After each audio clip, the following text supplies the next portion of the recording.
On today's episode of Media Matters, we're going to uncover the untold story of Peter McAllister. We all know the story of Home Alone. An affluent family goes on vacation to Paris, leaving their son alone to fight off a couple of bandits by using his brains to set up booby traps and protect his family's property. However, the question has been asked many times, what exactly does Kevin's father, Peter McAllister, do? The truth, unfortunately, is significantly more diabolical than you might believe. It's a story about bribery, deception, murder, and espionage. It's a story of money, vengeance, and one man's quest to break free from a life of crime. And in order to tell this story, we must turn the clock back to a time when Peter McAllister was not Peter McAllister at all. His story begins in New York City with honest beginnings. Nobody knew anything about the man we now call Peter, save that he used to go by the name of Paul at the time. Paul worked as a marketer for a toy company in New York City, where he designed and sold action figures. He made a good living for himself, had a large savings account, increased toy sales by 45% in 2 years, and was well liked by his coworkers. That is, until a new employee named Josh arrived at the firm.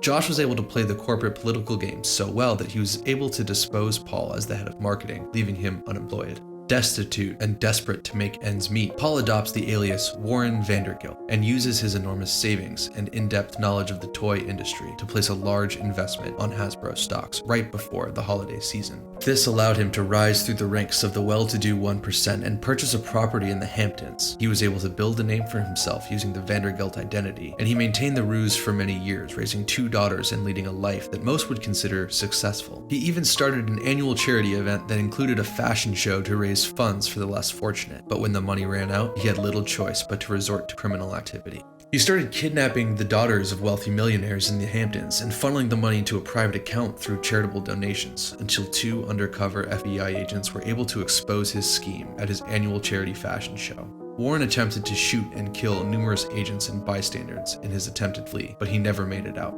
He was eventually taken into custody where his false identity and criminal history were discovered, but instead of prosecuting him, the authorities gave him a bargain.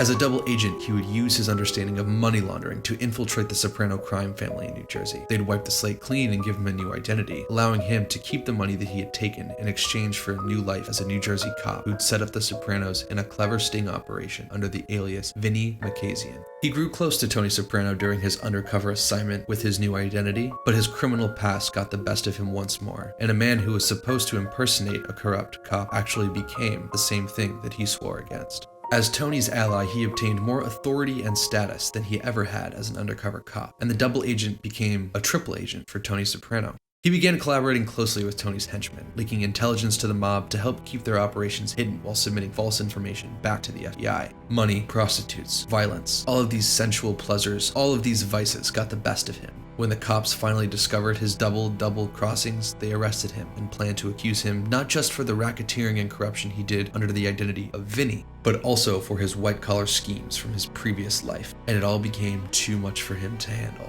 He was out of options after his assets were seized and he was released on bail. That is, until he found his out.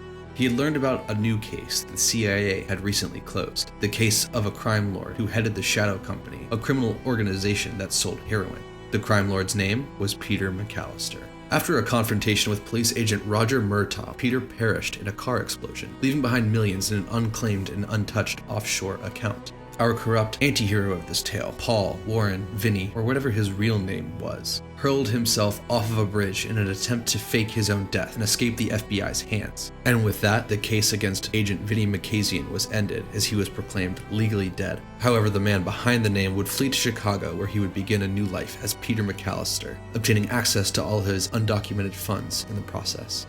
I wish the story ended here, but unfortunately it does not.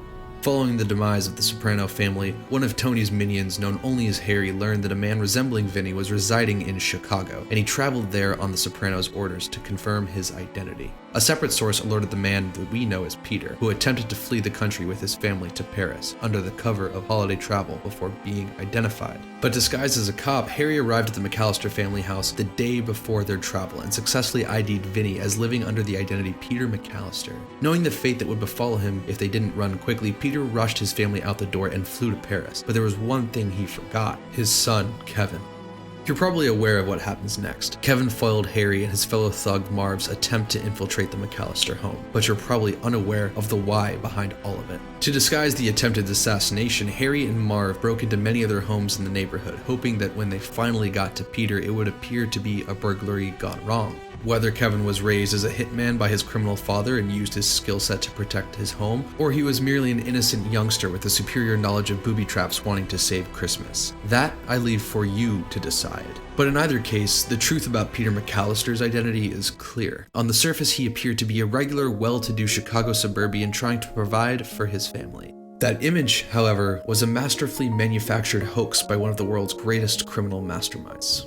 If there's one thing we can learn from this man, it's that the people that we think that we know aren't always who they seem.